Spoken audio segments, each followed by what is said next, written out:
two things you can't live without if you're going to be building drones: xt60s and nylon standoffs. xt60s, I can't find any form of reasonable power connector anywhere at all on the island.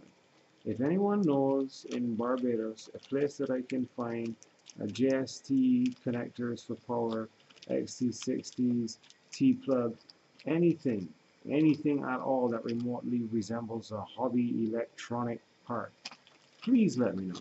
But I have to get mine from elsewhere. China's my go-to. Gearbest is the cheapest. xt60s in packs of 10 pairs is basically how I buy them for $7 from Gearbest. Um, then you have these nylon standoffs. The amount of times I've needed a millimeter of space between a circuit board and something that was going to set it on fire is hilarious. Um, Things like that, things like spacing out your quadcopter frames. I tend to, when I build my quadcopters, build them with intentional breakage zones, things that I plan on letting break first, so that I can replace a small piece of nylon plastic instead of replacing a $20 arm or some more expensive piece of equipment.